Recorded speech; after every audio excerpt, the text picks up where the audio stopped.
माझा 2017 मध्ये मॅक्झिमो गाडीने भयंकर ॲक्सिडेंट झाला होता। डॉक्टरांनी माझे दोन्ही पाय तोडण्यास सांगितले होते। 17 ते 2023 पर्यंत माझ्यावर 16 सर्जरी झालेल्या आहेत। भाऊनी त्यावेळेस माझ्यावर जी हात ठेवला तो अजूनही काढलेला नाही आहे।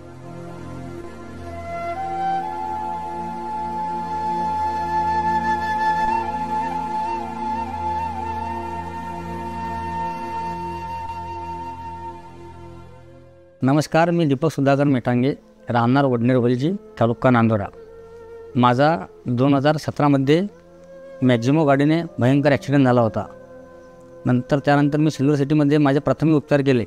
डॉक्टरांनी माझे दोन्ही पाय तोडण्यास सांगितले होते। 11 महिन्यानंतर डॉक्टरांनी मला सांगितलं तुमचे पाय कामातून गेलेले आहेत, तर तुम्हाला पाय तोडावे लागतील। त्यावेळेस मी सर्वोपरी नांदोरा, मलकापूर जेवढेही लीडर असतील सर्वांकडे पहिले तात्पर्याने धावून गेलो की भाऊ माझी अशी व्यवस्था आहे, माझी अशी अवस्था आहे, मला कृपया करून मदत करावी। पण अशा वेळेस कोणी एकही जण पुढे आलं नाही। यावेळेस मान्य भाऊकडे फक्त माझा निरोप गेला की असा माणूस आहे आणि त्याला आवश्यकता आहे। तर भाऊने 19 फेब्रुवारी शिवजयंतीच्या दिवशी, शिवजयंती जेवढी मिरवणूक असताना, एवढी धामधूम असतानाही भाऊने तेवढ्या धामधुमीत मला प्राधान्य दिलं। नंतर मी श्री भाऊ संचिते यांच्याकडे गेलो व यांना फक्त ॲम्ब्युलन्सची मागणी केली व मुंबईकरता मला चेकअप करायचे असे सांगितले। तर भाऊने मग बोलले की तू नुसतं ॲम्ब्युलन्सने तुला दवाखान्यात कुठलाही खर्च येऊ, मी पूर्ण माझ्या पैशाने करेल किंवा माझ्याकडून करेल, तू घाबरू नकोस। नंतर मी सैफी हॉस्पिटलमध्ये गेलो। तिथे डॉक्टरांनी पाहिलं, ते म्हणाले खूप क्रिटिकल आहे भाऊ, पण आम्ही करून गेलो। 2017 ते 2023 पर्यंत माझ्यावर 16 सर्जरी झालेल्या आहेत। भाऊ आमदार नसतानाही 19 नंतरही माझ्यावर 4 सर्जरी झालेल्या आहेत। पण भाऊच्या आज कृपेने मी माझ्या दोन्ही पायावर पूर्णपणे उभा आहे। नाहीतर डॉक्टरांनी मला माझे दोन्ही पाय तोडण्यास सांगितले होते।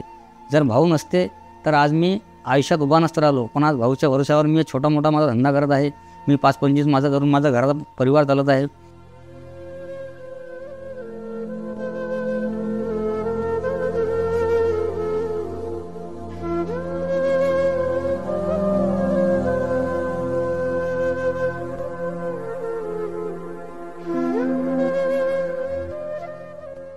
आणि अजूनही भाऊ आपुलकीने प्रत्येक 2 महिन्यातून 4 महिन्यातून मला ज्याही वेळेस मुंबईला जावं लागतं तर भाऊच्या पैशांनी मी भाऊचीच कृपेने मी मुंबई जातो व सर्व माझं पण व्यवस्थित चालू आहे। भाऊनी त्यावेळेस माझ्यावर जी हात ठेवला तो अजूनही काढलेला नाही। आणि भाऊसारखा माणूस, लोक आता जातीपातीचे राजकारण करतात, हे गोष्ट सपशेल खोटी आहे।